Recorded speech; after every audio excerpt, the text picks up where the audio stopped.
So yes, I'm going to talk about valuing and delivering ecosystem services. I think my purpose is effectively to outline the evolving area of payments for ecosystem services.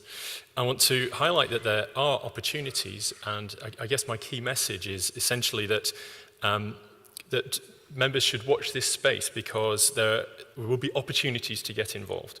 So all I want to do really is kind of explain the area, and then Clifton will follow on with a detailed example of one emerging area at the moment. So, before I go on, and this is a problem when we're talking about ecosystem services, it's policy speak. So every talk that ever happens on ecosystem services has to explain what they're talking about in the first instance.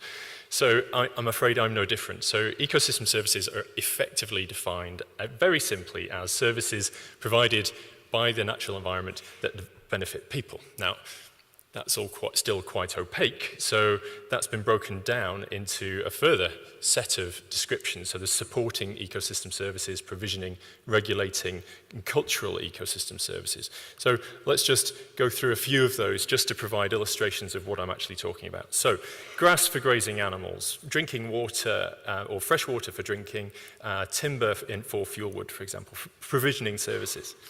We've got regulating services, carbon locked up in peatlands. We've got natural flood protection. We've got pollination, services provided by the natural environment from which people benefit.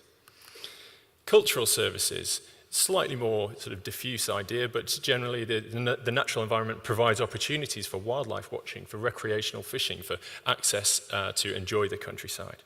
So ecosystem services are simply the services provided by nature for people.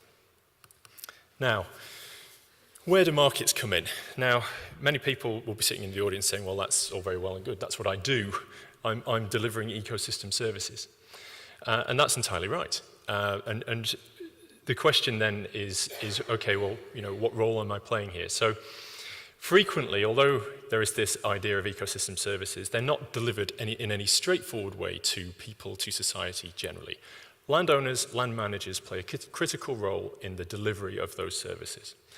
And potentially some would say in the lack of delivery of some of those services. So at the moment, land managers play a key role in delivering those services for which there are markets already. So we're talking about food, fiber, energy, timber. So there are markets for some ecosystem services. But it's not the case that there are markets for all ecosystem services. The market isn't perfect. The market doesn't deliver for everything. So it's essentially the conventional wisdom, the thinking around ecosystem services is that environmental degradation, environmental harm comes about because the cost of that harm, or the value of the environment, is not captured in business accounting, financial business planning. So if you're thinking about expanding an area of cropping, for example, you can think about the revenue that might deliver, but not necessarily the cost to society in terms of, say, water quality or biodiversity. So essentially, that one example there is that biodiversity ultimately drops down the list in business planning because we can't ascribe a value to it very easily. And so the thinking behind payments for ecosystem services is essentially that we have to move towards much better systems by which we can extend our economic thinking and a market mechanism to those areas that don't currently have a financial value or a market. So a payment for ecosystem services scheme is effectively a conventional market. It's a voluntary market. It's a transaction between someone that wants to buy the service and someone that wants to sell it or is in a position to deliver the service. And so that's between a business and potentially a landowner. So as an organization, we're extremely interested in this because of the potential for new income streams for members. And it's essentially a mechanism through which we can enhance the delivery of public goods from private land.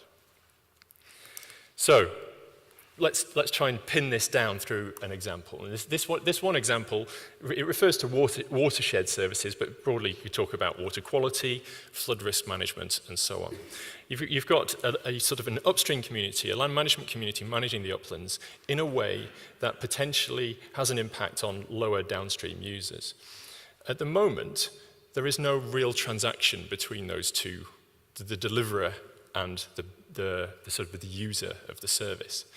So what payment for ecosystem service sort of concept is trying to work towards is effectively one whereby the people that benefit from a service effectively pay for the delivery of it.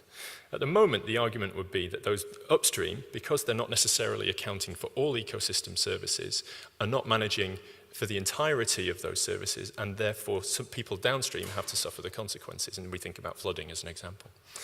So what the payment ecosystem services concept is trying to do is to impose a much better transaction whereby management in the uplands is paid for by those that benefit from it.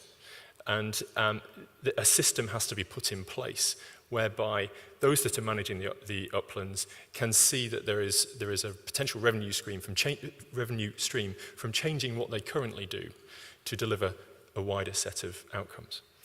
So it's still embryonic, but there are examples that are developing. Now, I just want to set out a few things that need to be in place for this sort of scheme to take place. It's a big movement that is happening, and these are being developed at the moment. So there needs to be support and capacity building, because you can't get into that transactional relationship without there being a building of a relationship whereby those that could change land management will see a revenue stream, and those that are paying for it will see the benefit. There needs to be the development of capacity for it to work. There needs to be a decent knowledge base so that those that might move in this direction have confidence in the whole regime. There needs to be standards, monitoring, and a broker to make sure that the monitoring is undertaken and standards are adhered to. And ultimately, you need the people who are willing to get engaged, the people that might be the landowner, the land manager that can deliver, the people that might buy. And so you ultimately need the core elements of that market to be developed. So, two examples. The first one is well established and many people will be familiar with it already. It's the development of the Woodland Carbon Code. The Woodland Carbon Code is effectively the establishment of a system that underpins a market in carbon from woodland creation. It's a new income stream from selling carbon rights, effectively. So those businesses that want to invest in offsetting for their carbon emissions elsewhere can spend money to effectively buy carbon from woodland creation. And those that are involved in that woodland creation can sell their carbon rights. So it's a new income stream that has great potential, and the Woodland Carbon Code underpins that relationship because it introduces standards, it introduces transparency in the whole process, it sort of underpins it with the science, and ultimately all those things provide the confidence for people to invest. And we've seen many quite large businesses, retailers, start to invest in this way in land management. So my latest information, I think this might be slightly updated, but my latest information is that there are more than 190 projects involved, creating over 15,000 hectares of woodland, sequestering more than 5.6 million tons of carbon. So this is a system, a new arrangement for the payment for ecosystem services, which has developed, which is an example of the sorts of things that can happen. The second example is to do with Scottish Water.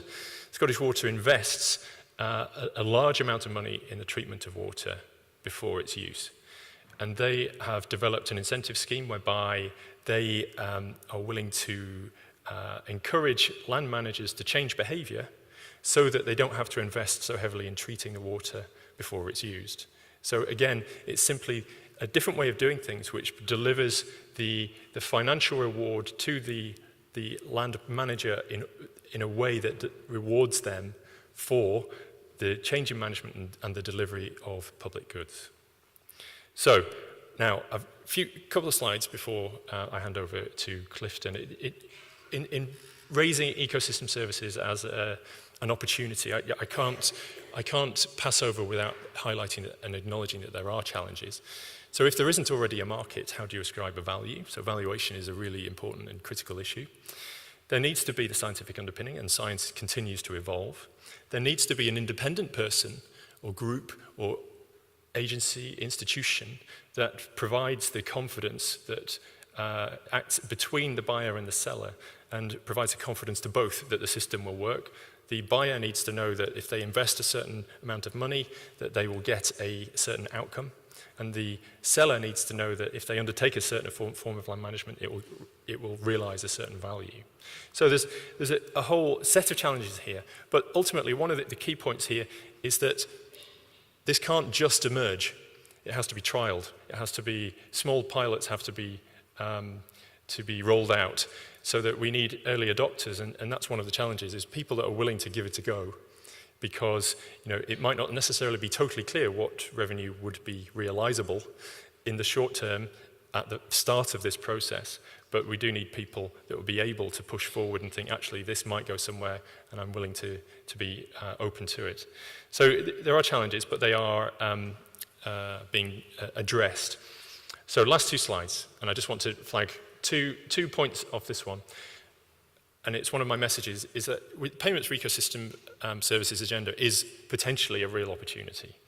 It's an opportunity for landowners because ultimately, it's a different new revenue stream. Now, obviously, there are issues around here. It would have to weigh up favorably against other alternatives. What is the opportunity cost of changing what you're doing?